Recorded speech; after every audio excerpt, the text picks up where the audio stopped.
Hi, good evening. Steve Adler. Got a minute? So tonight we're going to go through the numbers.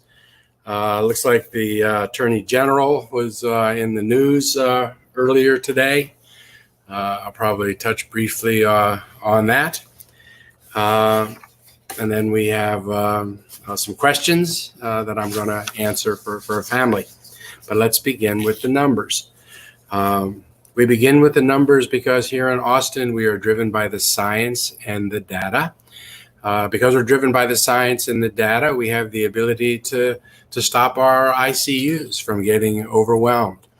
Because not only do we see the data and the numbers, but we're responsive to the data and the numbers. And we need to stay that way so that we're not making political decisions. We're making decisions that follow from the data and the science. So let's take a look at the numbers. 44.3 is the 7-day running average right now. We've dropped down to 38 hospital admissions. That's below the 7-day running average. You know, if we stay at this rate, we should be below 40, maybe by the end of the week. We have to talk about what that means, go dropping below 40. Recall that puts us in the area that's yellow. Whether we actually go into that next stage is up to Dr. Escott, because he's looking at more information and data than just that chart in the middle. But we should all feel really good about what we've done in terms of changing that trajectory. And we should think about it as a really, really precious thing that as a community we've been able to achieve. Just like we did in March and April, very precious what we had done.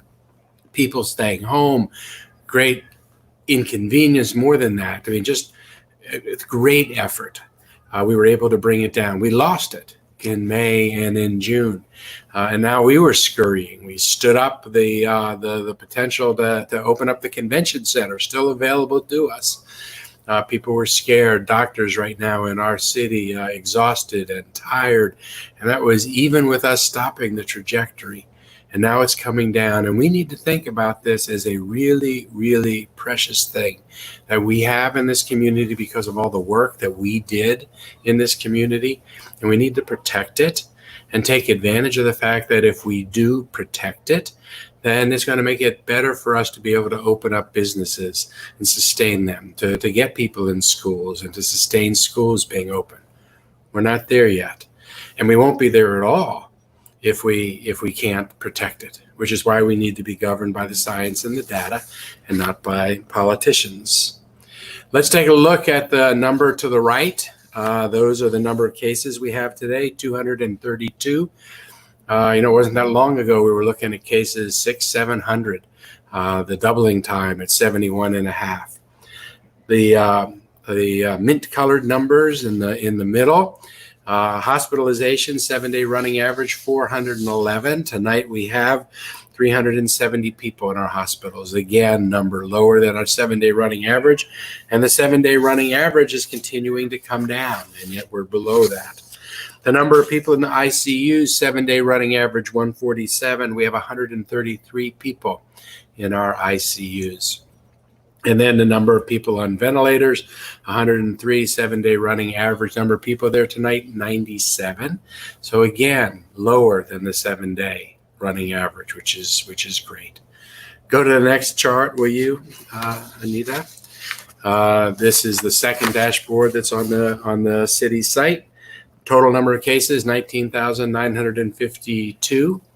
That's, you see in green, the three numbers that we talked about a second ago. Those are tonight's numbers, not the 7-day running average. Number of people passed away, 255. 255 is the same.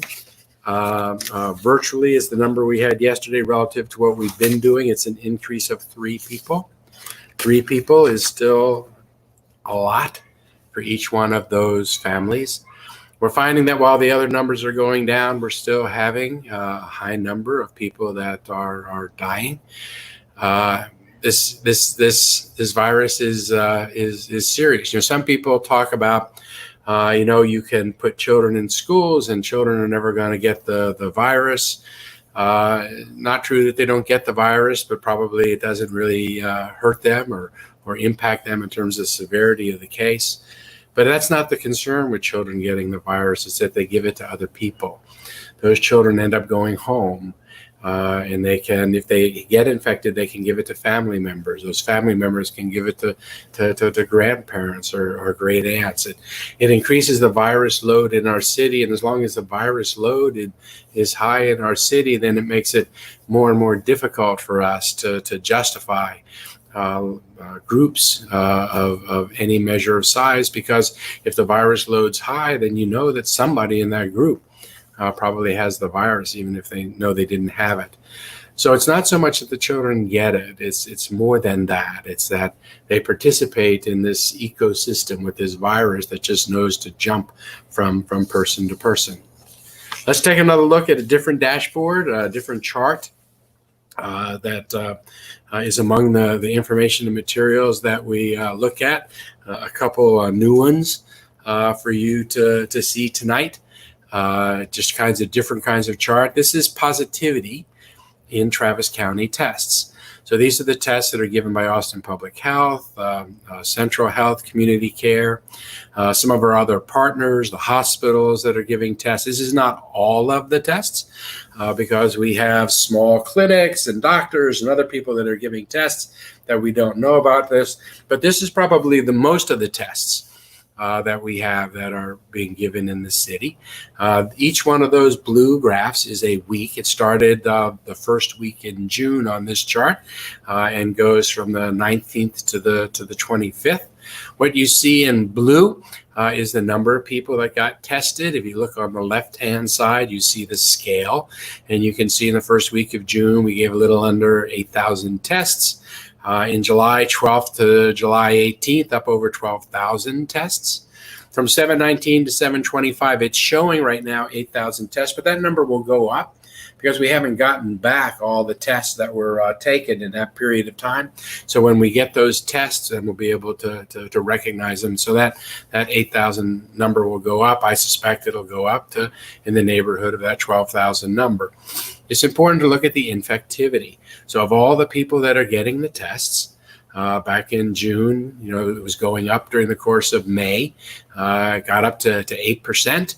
That was concerning. And then it went to 14% and almost 19%. The number went up to for 2 or 3 weeks, and started coming back down as we started changing the trajectory and the infectivity in the city. And now, in the last week, it's running about 9.36%. Now, the test positivity numbers are higher at Community Care, Central Health, but then they're testing a lot of people that are most vulnerable to the virus. A lot of the people they test are from the Hispanic community, but there are folks that are made up of essential workers and folks that are on the front line, folks that are living perhaps in homes that have multi-generational people, more families getting the virus. That number's higher. I don't have the numbers here, but I think, depending on the segment that you look at, we could be looking at over a 33% infectivity rate. You can go to their dashboard and see their numbers.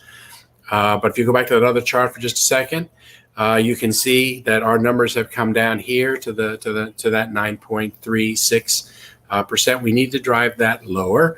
We need the positivity level in the city going lower, and that's probably not the real positivity rate in the city and the county, because these are people who are being tested. So these are people primarily that have symptoms. They get tested, or we're also testing right now, and you can get tested at Austin Public Health by signing up, even if you don't have symptoms.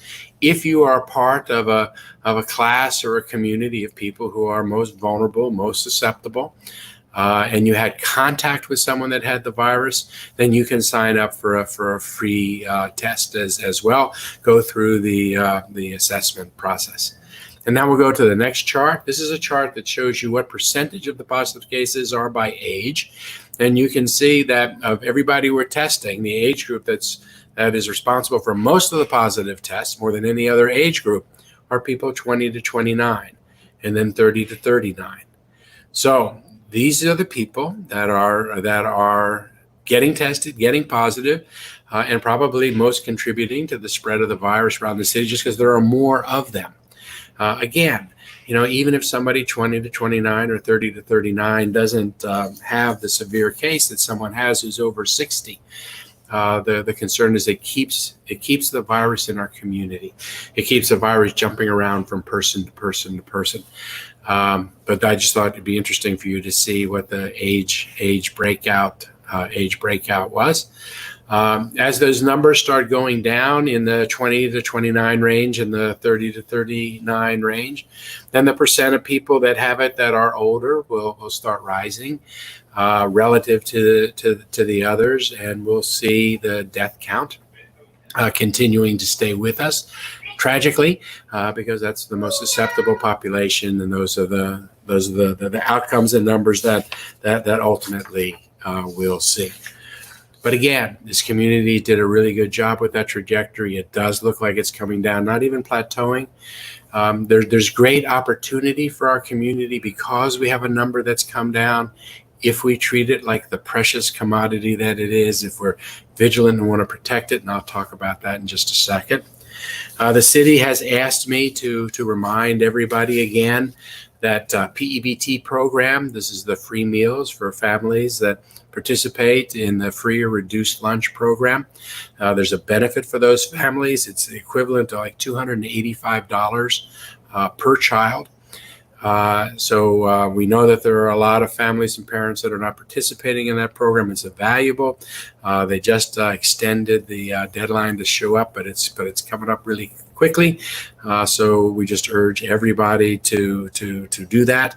In fact, this is a cash payment that is paid for people to help them buy food while they're in school. Cash payment, $285. The PEBT program. People should go and take advantage of that.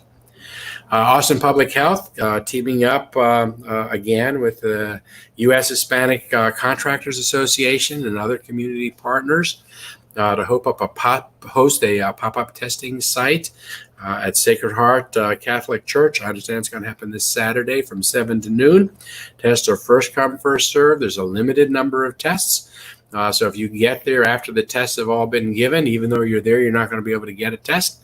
So I would advise and suggest that you get there early to make sure that you get a test. All the details and the calendar invite are on my Facebook page right now. So I would suggest that you go find that. Good news, the research is now showing that masks may be more effective than we thought, although the numbers in Austin are certainly demonstrating that they're pretty effective. It's not only effective helping to prevent transmission from people who are asymptomatic that don't know that they have the virus. And if you just talk and you are asymptomatic and have the virus, it's going to come out and could infect other people. Mask helps to stop that in more than half of the infections. And it's also possible, the research is now indicating, that it impacts the severity of the illness, which means that the present science is beginning to indicate, we think, that the longer you have exposure to someone who's infected, the greater the virus particles that you take in, the more significant the virus reaction that you're going to have. If you're not with somebody a lot and you get infected, oftentimes those are the mild cases. If you're with somebody and you get lots of virus particles, then you're going to have a more severe case, it appears, by and large. That's why masking helps, because even if it doesn't totally protect people from getting the virus, it looks like it may very well impact the severity of the illness that someone gets. That's the reason why when they look at infectivity, they're looking at proximity, how close you are, for how long a period of time. That's also why it's better to be outside, because the wind can dissipate the virus cloud that you might otherwise be in. Again, either preventing you from being in the cloud or reducing the impact. As we see in Austin, the virus is really helping us every day. All right, so the Attorney General today issued an opinion The Attorney General's opinion was that the local health authority, like Dr. Escott, was not able to tell schools what it is that they need to do. As you recall, Dr. Escott, working with our schools, because we do things collaboratively here in Austin, Travis County, issued an order he issued it, but they developed it together with the schools, saying schools wouldn't open until after Labor Day, and they would go through how they should open after that, at what speed and what ways. But the Attorney General said today that schools don't have to abide by those rules. And I've been asked to comment on that all day, but of course I was in a city council meeting all day and never had a chance to be able to do that. We just got out, an hour or so ago. But my first thought with respect to that statement from the Attorney General is, we try not to do things by order here. We do things by working together, by looking at the science and the data. So the work that Dr. Escott has done here in his orders is stuff that was reached collaboratively with schools. And that's really how it should work. Everybody looking at the same science and data and then being governed by those things. The Attorney General went on to say that if there was, a dispute that the local health authority, presumably the city, couldn't control, I think the Attorney General is wrong. And then ultimately, the health official and the county judge and I need to do everything that we can to keep our community safe, and we'll continue to do that. But it's real important that we not politicize this issue. What we have been able to do as a community in stopping this trajectory to lower the virus load in our community, as I said earlier, is a really precious thing that together we have work to do. There will be calls for us to return to where we were in May and June real quickly, to have it happen fast. And then we can do this up and down and up and down and up and down again, ultimately putting people's health and lives in danger and really ending up in a disruptive economic cycle. None of those things we want to do. We want to be careful and deliberate. We want to monitor the numbers when we change things. And we want to actually make decisions that are based on where the virus is and where the viral load is. And I expect, and I think as a community, we can demand of Dr. Escott that he continues to tell us exactly what it is that we need to do to be as safe as we can be. He was asked today about whether or not we should have the UT football stadium filled with 50,000 people coming up this fall. Certainly an opening game the first week in September, and everybody wants to go to a football game. But at the rate we're at right now, if we had that many people, we would have hundreds of people that were there that would be infected. And there's just no way that you could actually do a football game with people, even if they were distanced separately when they're seating, getting to their seats or from their seats. Heck, if people started doing tailgates or the like, all the things you want to be able to do are things that we're going to, as a community, going to have to decide. Are those things more important to us? Or is it more important to us to lower the virus yield so that more of our businesses can open up with more people present in our stores or in our restaurants? Can we actually get to the place perhaps where we could set up rules where people could be at clubs again and sitting at tables and not milling about in smaller groups? That's what we should be striving to do, because that's what returns our economy to us. And that's why we have to treat what we have as this incredibly precious opportunity in Austin. There are so many things we want to do that are fun, that we desperately want to be able to do, and we will be able to do those things again someday. Hopefully we'll have a vaccine. But in the meantime, let's be really careful and deliberate and do what we need to do in order to be able to protect our economy and the businesses in our city and be able to sustain the opening of schools. That's what we're focused on. We're not going to make this a political issue.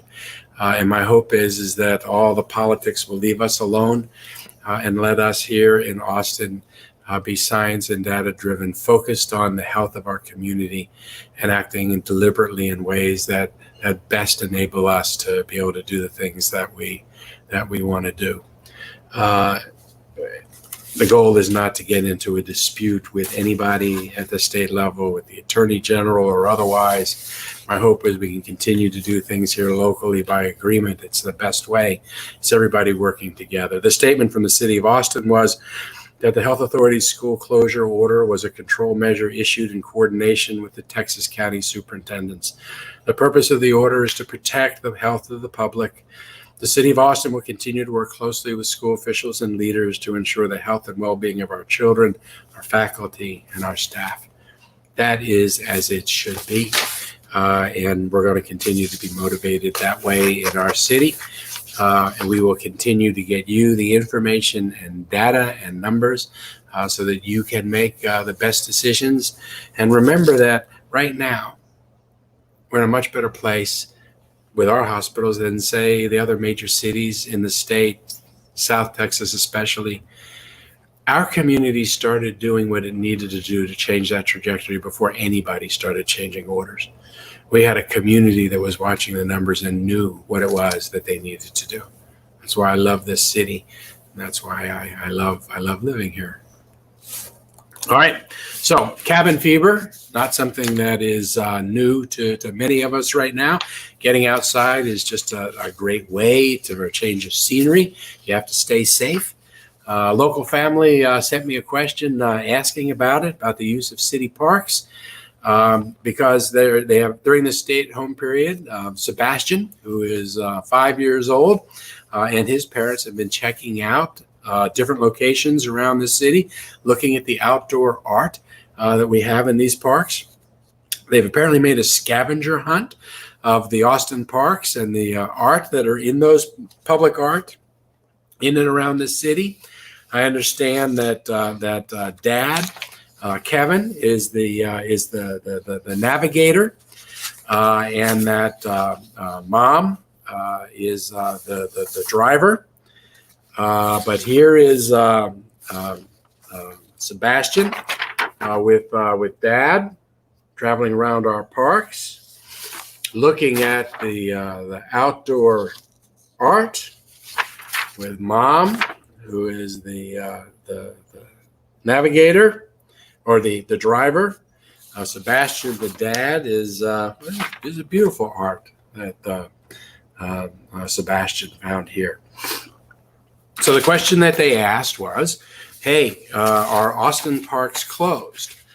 They said they want to do everything that's necessary for them to be able to be safe. And they're not playing on the playground equipment in the parks. But they want to make sure that it's okay for them to visit the parks for 5 to 10 minutes, to be able to check out the public art, to take pictures and be back on their way. They say that they use their masks when they walk around. They take them off for the photos. And they want to know, can they go to the parks, and do they have to wear their masks? So here's the rules. We want people outside. We want people running in the parks and enjoying the parks. It's not good just to be inside all day. And if you're running around a park, then you don't have to wear a mask. As people pass each other on the trail, and you want to try and distance as best you can if you're passing somebody, but it's a quick passing. And remember, a little while ago, we talked about proximity and time. So if you're passing somebody quickly, not that great a risk as opposed if you're just staying with them. So if you go to the park, you should really do it with your family, your friends, small group, a family, a small group, your household, staying in a small group. If you're going to be around other people, can't social distance, then you should wear the mask. And when you're in the parks, what we've closed are the facilities. So we don't want children playing on the playground equipment and the like, because the virus will attach itself or sit on the equipment in the parks. The next child will come along and touch it, and then have the virus, and then rub their face or hug somebody else, rub somebody else's face, and the virus will spread. So enjoy the parks. Don't use the facilities; they're closed anyhow. And for more information about the Parks and Recreation Department, there's a website that you can go to, It's shown on the screen right down here now so that you have that information. And absolutely stay safe and celebrate the City of Austin art. You know, Austin's doing a really good job. As long as we hang tough and with each other, then we're going to be okay. And with that, I say good night. Stay safe.